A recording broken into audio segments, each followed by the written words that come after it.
Welcome to Big Valley Living. It is Chili Smackdown 2023, hosted by Not For Nothing Homestead and Kettle Kitchen.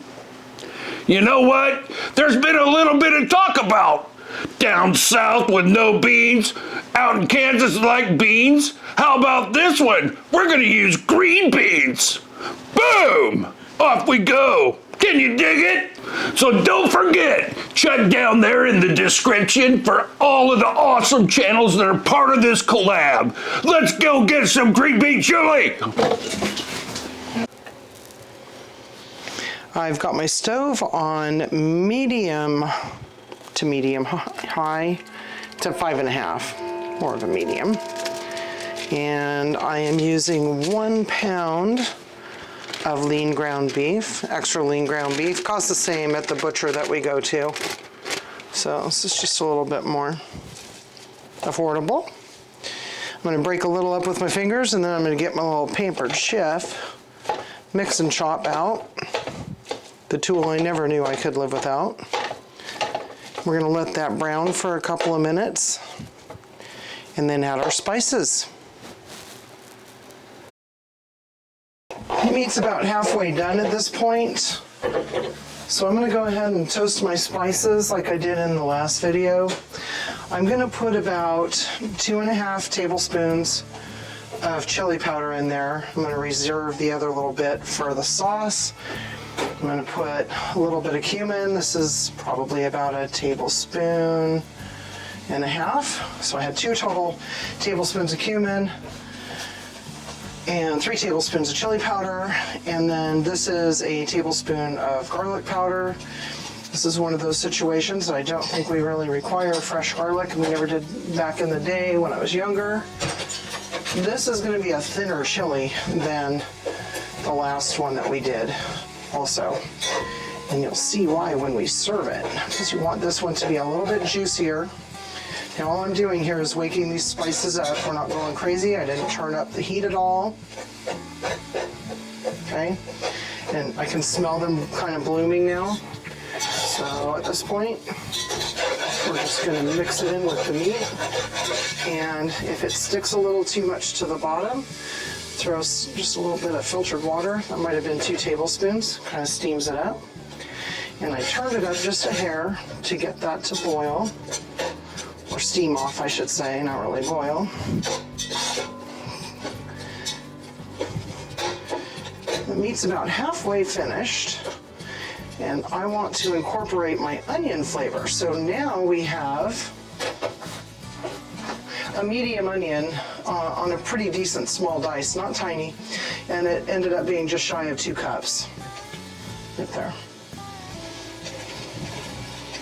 We want these to get softened a little bit before we put the sauce and the rest of the ingredients in. This is like such a simple meal, and it's like all chilies, but especially this one.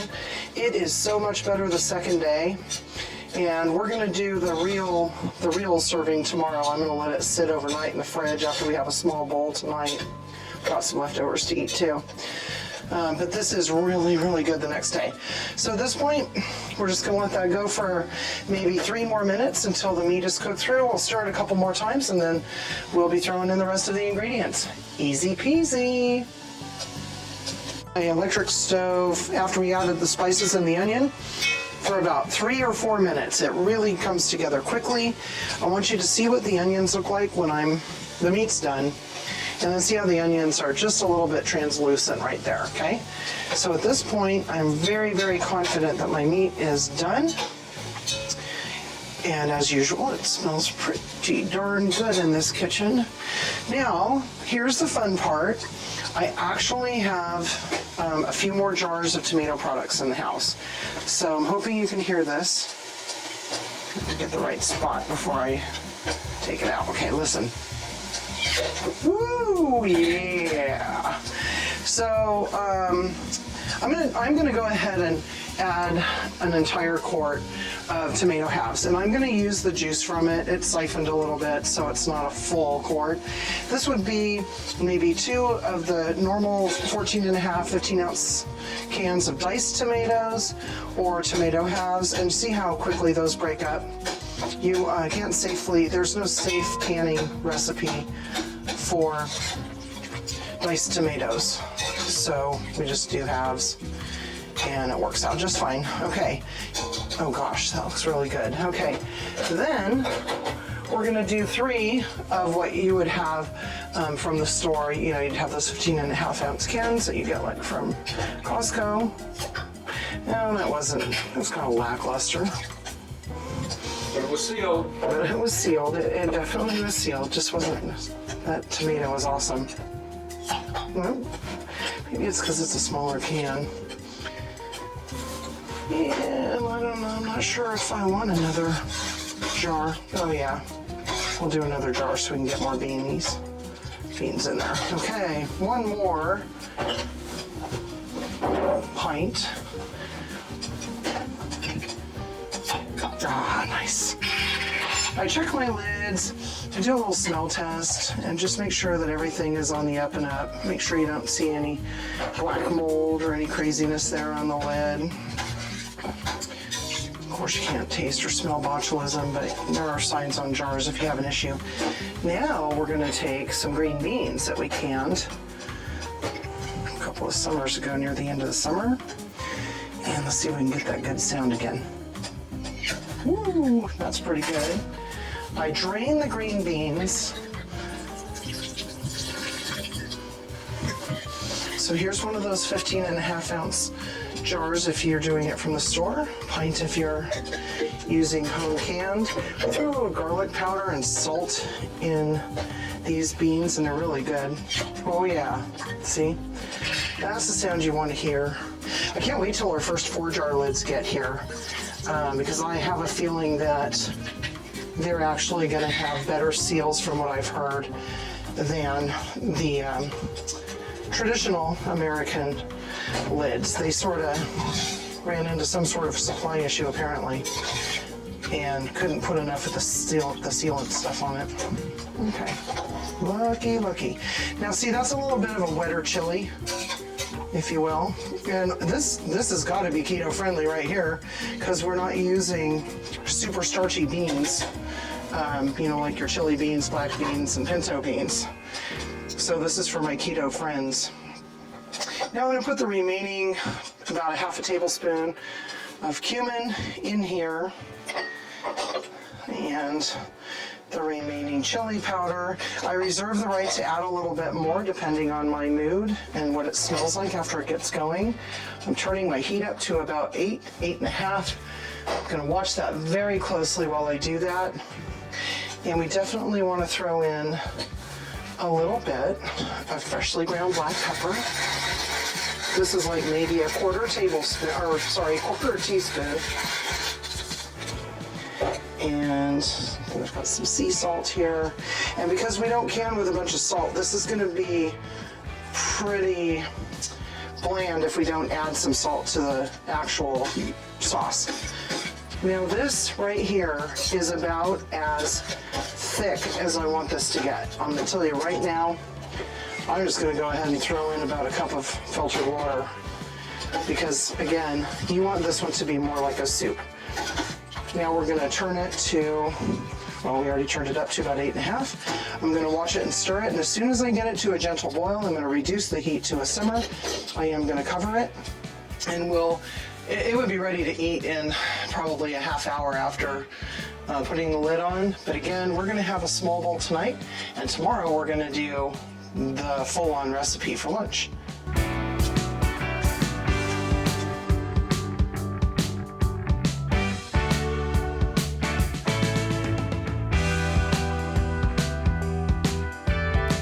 This is the perfect point to stir it down. See all those little bubbles on the side there? All right, that looks really nice. I am going to go ahead and put about another 1/4 cup of water in there before I put the lid on. I'm not going to bring it back up to a boil. I just want to make sure it has enough moisture in there. And then I'm going to put my lid on And I'm gonna turn the heat down to about 3.5. I'll stir it about every 10 minutes. Make sure that you stir from the bottom to make sure that nothing sticks to the bottom of the pan. That would not be good. And this will be ready to eat in like 20 minutes. See you then.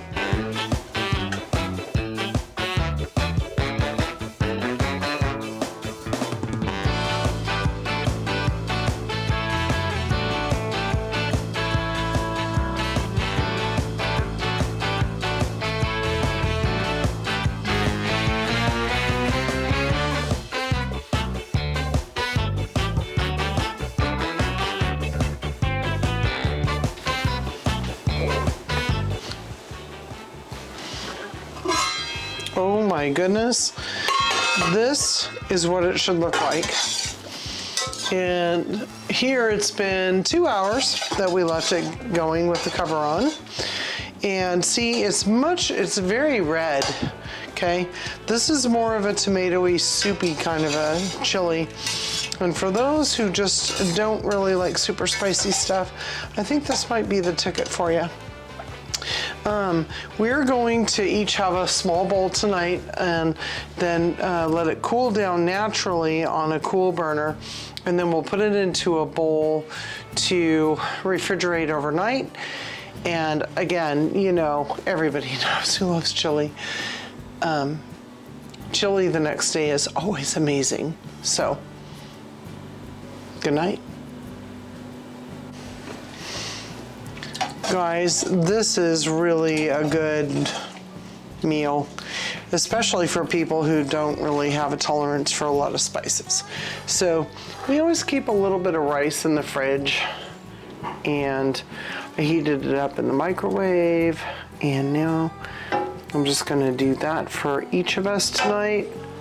We are not gonna put any special toppings on. This actual recipe doesn't require that. It just isn't what you want. So we'll do this and refrigerate overnight and see you tomorrow.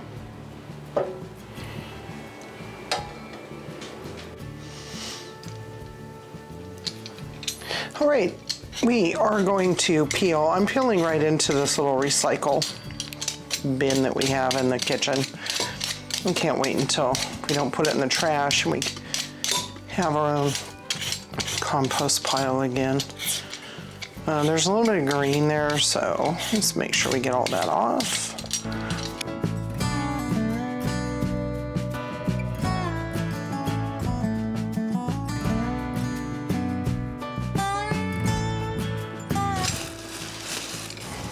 Lid on it. Put the lid on it.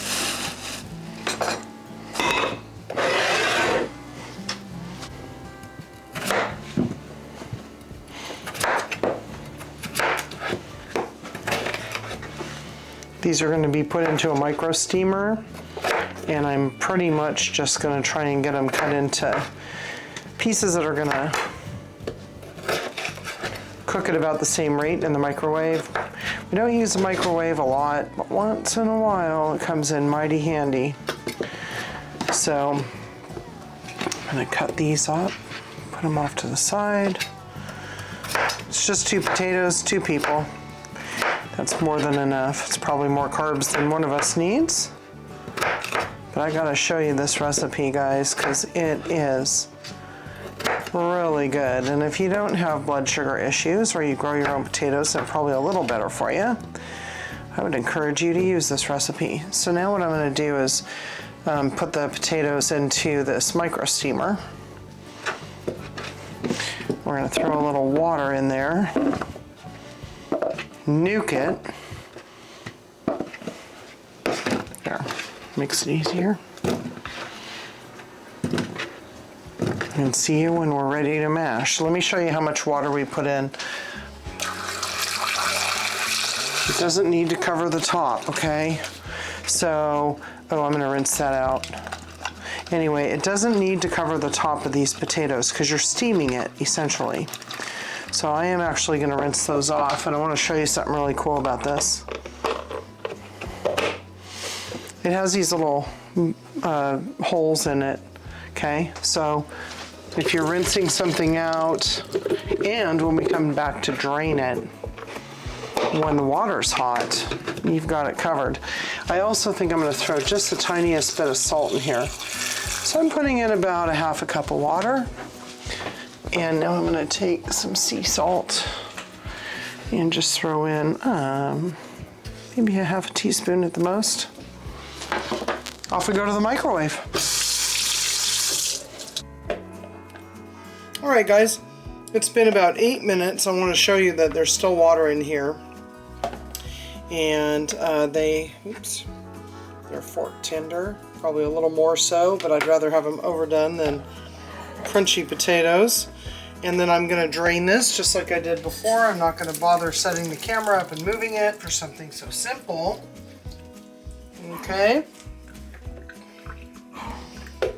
Leo's getting Feisty. Getting a little feisty in the other room there. Okay. A little spring fever for the poochies.